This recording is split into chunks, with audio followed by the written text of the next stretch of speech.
Hi, it's Carolyn from True Crime Chat with Mommy Ramblings, and I'm here with an update with that hiker Holly Suzanne Courtier, who went missing allegedly in Zion National Park. Now, we covered this story a few times on our lives during our true crime headlines, and at the time, when the investigator said there was something fishy going on, they didn't use the word fishy, they said there were inconsistencies in her story.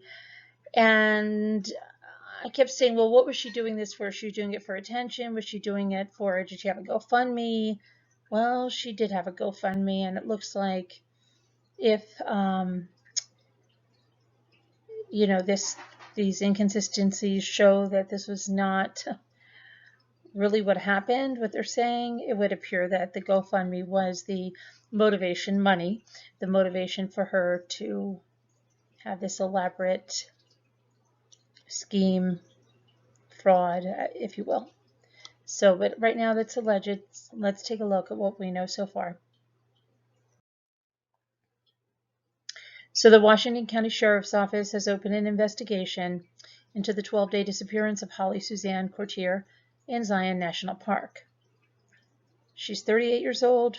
Remember, she was found alive in the Utah National Park on October 18th, and that was 12 days after she was last seen. She arrived on a private shuttle bus, and then she didn't return to that shuttle bus. Now, since her rescue, the circumstances of her disappearance have come under heavy scrutiny, as park and law enforcement officials have raised questions about how she was able to survive on her own for nearly 2 weeks. Now, her family members have insisted that she was in grave physical condition when she was rescued, and that conflicts with the Zion National Park's acting chief of interpretation, Amanda Rowland, statement that Courtier was able to leave of her own capability with minimal assistance following her rescue. This investigation that's been opened with the Washington County Sheriff's Office is in response to numerous tips that came in indicating that this whole incident was possibly thought up and carried out as a plan to fraudulently generate money through a GoFundMe account, raising money for her recovery. The GoFundMe account was launched on October 15th, and I'm going to show it to you, and we're going to read the actual stuff on there. It was started by one of her sisters, one of Holly's sisters, and it raised nearly $12,000 before it was closed to new donations.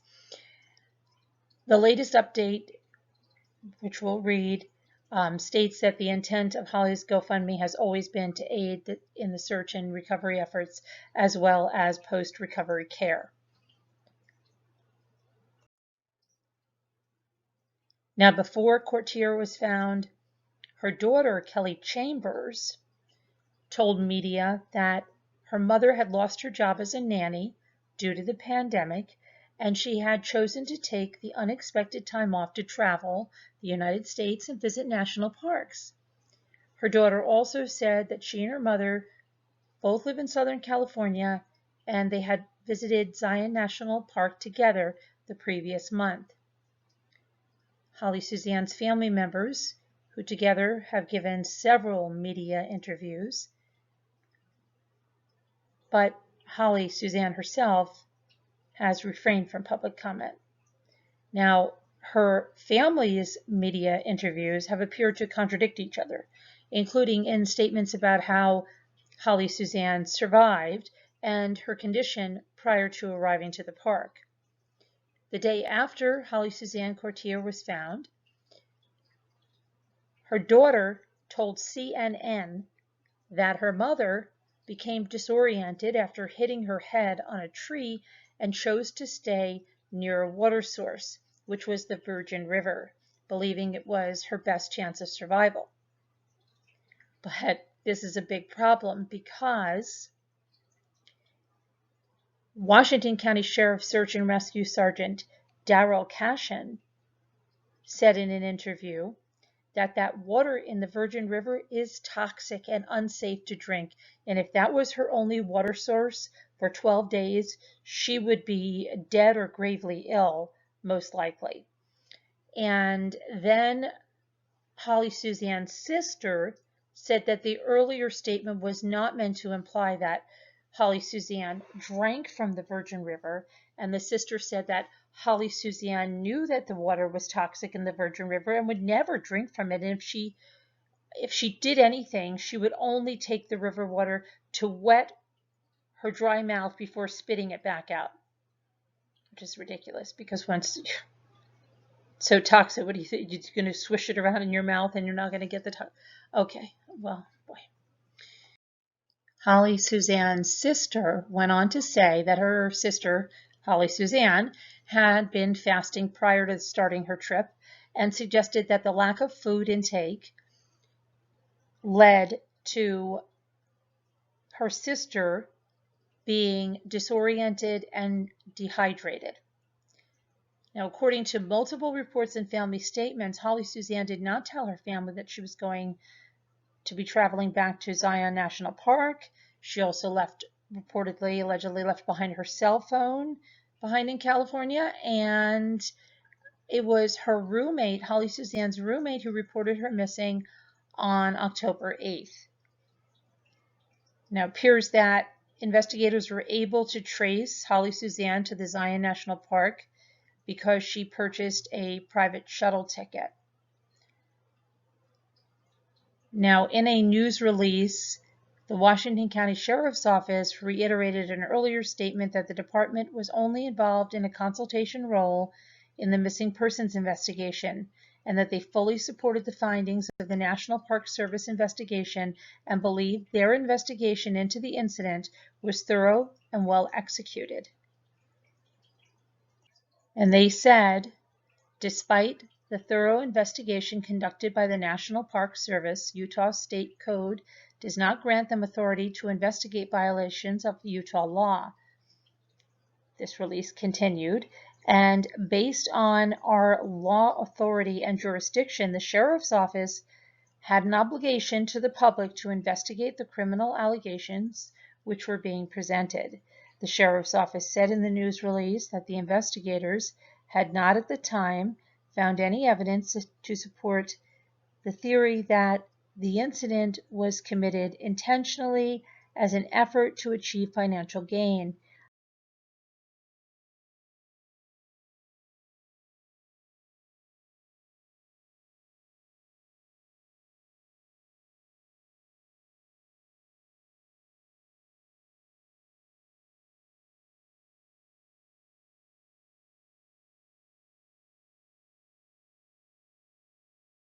Okay, so Holly Courtier's sister, Jamie Strong, hit back at criticisms of her sister's story, saying there are not holes in the story and there are no discrepancies. It just got blown very out of proportion. She went on to say she definitely was having a mental breakdown.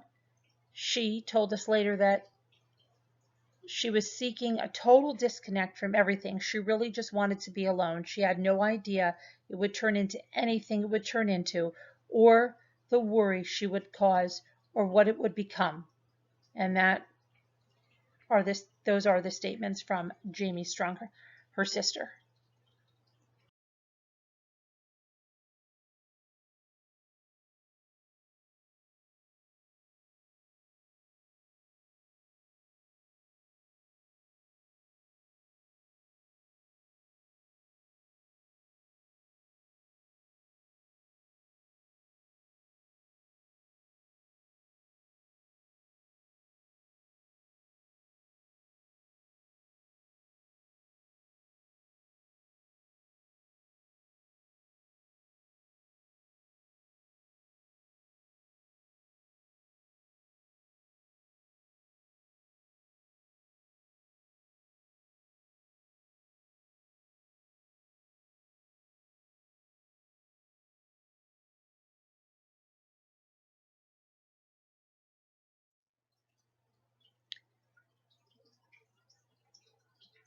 Now, let's go back to what was said about, where Holly Suzanne was. So it said that once she was there, She began fasting as part of a spiritual journey because she wanted to connect with nature and read her Bible.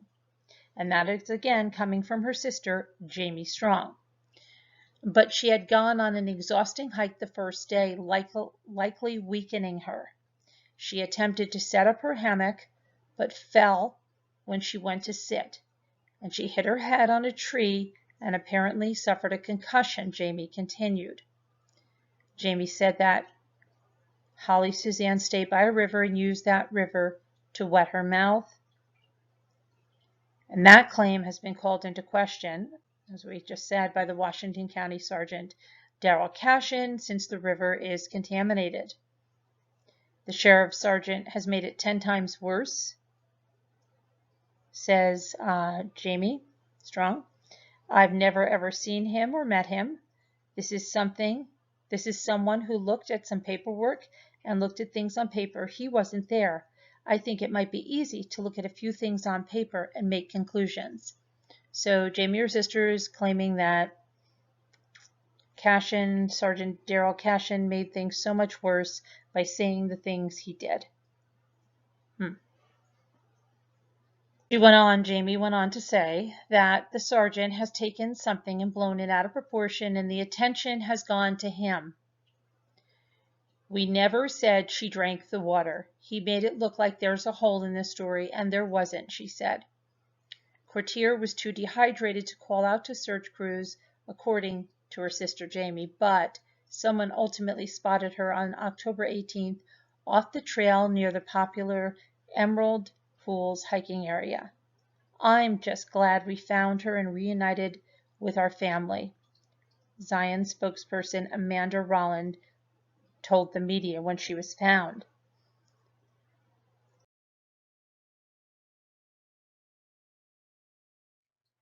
Jamie Strong said that her sister has checked herself into a psych clinic to be treated for mental illness since returning to civilization and becoming a media sensation. And remember, she goes on to say, and said before, as we just went over, that her sister was having that mental breakdown when she went into that Zion Park, okay? And the whole reason she was going there was to seek a total disconnect from everything, and she just wanted to be alone, right? Now, the family members, and I'm assuming this is beyond Jamie, say that they have received exponential amounts of hate mail and comments, forcing them to shut down their social media and get new phone numbers. Hundreds of comments on Facebook posts by the family say things like hoax, scammer, or crazy. Online observers created private groups to hypothesize about the case, and some postulated that an online fundraiser was actually a fraud. Okay, so here's the online fundraiser, which is a GoFundMe account, and it was started by Jamie Strong. It had raised $12,000 by the time it was ended, and I think the reason we see a little less there is either they estimated that or there's been refunds made. So these, if we go, this is the update that's on the page. We're going to read through everything. Jamie Strong, her sister, is organizing this fundraiser, and it was created on October 15th under accidents and emergencies. Now the update on 10/22 says, we understand many of you have questions regarding Holly's search and rescue. The below article will address many of those concerns, and it is from today.com. Holly has suffered from mental health issues in the past and went on a hike not in the best frame of mind. She did not intend to become injured or so weak on her journey, nor did she intend for her trip to become a search and rescue effort. If Holly was not found, she would have died. If Holly was not found when she would have died.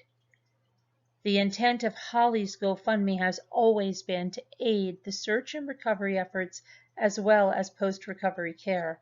In order to provide as much transparency as possible, I am detailing what your donations will be used for. Funds will be used to reimburse the family and friends' costs in searching for Holly, such as hotel rooms, equipment purchased to look for Holly, car rentals, and food for search parties. A separate bank account will be opened up to reimburse these individuals. A remainder of the donations will be used to cover the medical care applied to Holly during her hospital stay, as well as therapy costs moving forward. We appreciate everyone's continued support. The fundraiser is and always was 100% legitimate. However, we acknowledge and respect people's concerns over the inaccuracies portrayed by the press and social media regarding Holly's ordeal. Whomever has concerns about our use of their donation is welcome to request a refund without any objection from the family. You may do so by contacting GoFundMe and go through their refund process. And then the original post follows. It says, please help by contributing funds in the search for Holly. My sister Holly Suzanne Courtier went missing on October 6th in Zion National Park. Unfortunately, she had no phone with her and told no one of her plans. We hope, pray, and believe she is alive. Our family has been desperately searching for her, and we need your help. We are in immediate needs of funds to help cover the costs of her search and possible aftercare when she is found. Donations will go towards supplies to help find Holly, flyers, hiking equipment, binoculars, etc., lodging expenses for the family while in Zion searching for Holly, hiring of investigators to help find Holly, hiring of additional special search equipment to help find Holly. And then this one was medical expenses for Holly when she is found. She has no medical insurance. So they were, very intent right there on that in the beginning that she would, of course you're going to want her found, but that she was going to be found and that she was going to be in need of medical care, right? Here is the information we have from the U.S. Park Rangers of Zion National Park, and then they put Holly was last seen in the park on October 6th at 1:30 p.m. She was dropped off at the Grotto parking area by a private shuttle and was scheduled to be picked up at 4:40 on that same day, and she did not return for the scheduled pickup. 38 years old, 5 feet 3, weighs 125. She has brown hair, blue eyes. Her intended travel plan from the Grotto parking area and her current whereabouts are unknown. An active search for her is underway in Zion National Park, and U.S. Park Rangers are investigating in the missing persons case with the Washington County Sheriff's Office. Information from other hikers and visitors is often very valuable for missing persons investigations. If you have seen Courtier, if you have information that could help locate her, or if you were in the area of the Grotto on October 6th, please contact us. You don't have to tell us who you are, but please tell us what you know. Now, I just don't know, this is almost identical and probably is to the first update, but I don't know if we got to the point where it said, after it said funds will be used to reimburse the family and friends costs in searching for Holly, such as hotel rooms, equipment purchased to look for Holly, car rentals, and food for search parties. It says a separate bank account will be opened up to reimburse these individuals. A remainder of the donations will be used to cover the medical care applied to Holly during the hospital stay, as well as therapy costs moving forward. Okay, so the GoFundMe update on October 20th read, thank you to everyone for their continued support towards Holly's recovery. I am Holly's older sister, Jamie Strong, and reside in Simi Valley, California. I set up the GoFundMe page to help aid in the expenses our family and volunteers were incurring in the search and rescue of Holly. In order to provide as much transparency as possible, I'm detailing what your donations will be used for. Funds will be used to reimburse the family and friends costs in searching for Holly, such as hotel rooms, equipment purchased to look for Holly, car rentals, and food for search parties. A separate bank account will be opened to reimburse these individuals. A remainder of the donations will be used to cover the medical care applied to Holly during her hospital stay, as well as therapy costs moving forward. And then the October 18th, 2020 update was by Jamie Strong again. Holly has been found alive and well. Thank you, thank you, thank you to everyone's continued support and prayers. Details on her rescue are limited right now, and we will update you when we have all the information. Please continue sharing this page, as Holly will need medical care in the days moving forward, and she has no medical insurance to cover the costs, and your donations will help. Again, my family is so grateful for your thoughts and prayers. And then October 17th, the day before she was found, Jamie again. Thank you to all the supporters and volunteers who continue in the search for my sister, Holly. Words cannot express how much your contributions mean to me and my family. I have attached some pictures of what some the search and rescue efforts look like behind the scene.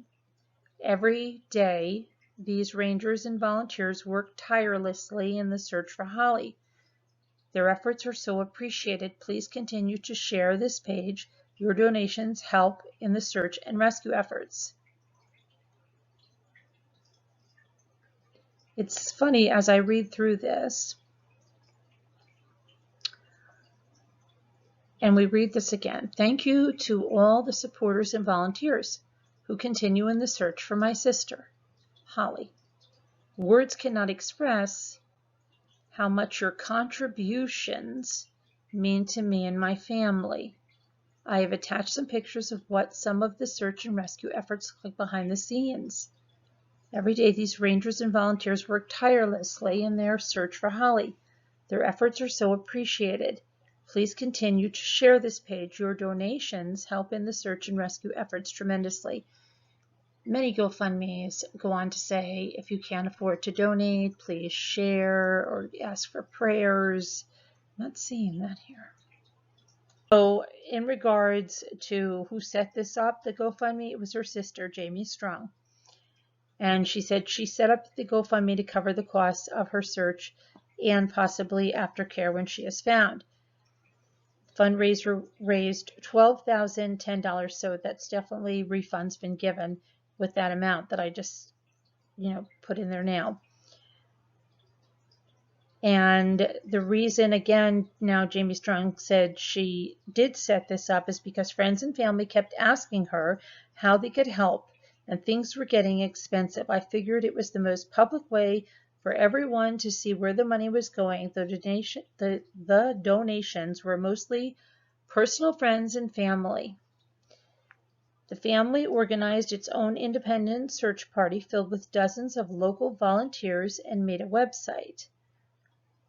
Courtier's 19-year-old daughter became the spokesperson for the search efforts, leaving school and home to look for her mother. In simple words, it's been surreal. I've never in a million years thought I'd have to experience something like this, her daughter Chambers said. It's been a very emotional experience.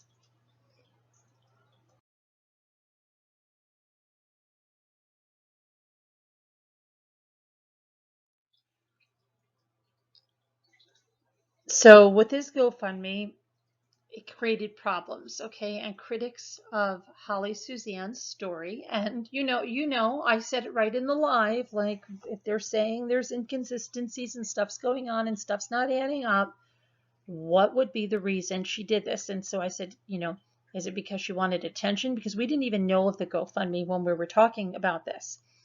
But immediately I said, does she have a GoFundMe? Because I thought of that immediately. Not knowing she had a GoFundMe, I said, did she want attention? What was she trying to do? What was she trying to do? Was she going to try to sell her story? Because she could have written a book about it. She could have made this out to be something that it wasn't, right? Lots of things. But it turns out that that it just may be that this GoFundMe, and this was an elaborate scheme to raise money this way. So a lot of critics of Holly's story are saying that this GoFundMe is a big problem. Okay, in the few days it was online, it raised $12,010 for her recovery. And that's where their problem is. Like, why? Why is her story not adding up? Why are there so many inconsistencies in the stories that her family tells to the media? Because there was one, she bumped her head on the branch, and then someone said, I think the branch fell on her head. There was lots of inconsistencies.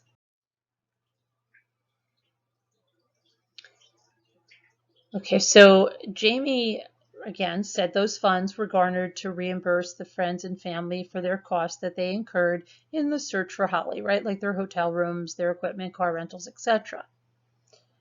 And now, given the massive public backlash, she then said she wanted to be honest. And Jamie said, we acknowledge and respect people's concerns over the many inaccuracies portrayed by the press and social media regarding Holly's ordeal. Whoever has concerns about the use of their donation, they're welcome to ask for the refund without objection. And then she said, we are honest people. We're not holding your money hostage. And as of Monday, only $50 had been requested to be refunded. Now, in the release that the sheriff's office put out there last Monday, they had said that there were a lot of tips and information received indicating that this incident was possibly conceived and carried out as a part of a plan to fraudulently generate money with the GoFundMe account. However, it said at this point in the investigation, there has been no evidence to support the theory that the incident was committed intentionally as an effort to achieve financial gain. So we'll just have to see what happens as the investigation goes on. But, to me, something's seeming very fishy in this story. Let me know what you think in the comments, and I thank you so much for watching. Have a great day, everyone. Bye-bye now. Okay, so in the press release, Monday with the sheriff's office, they said right now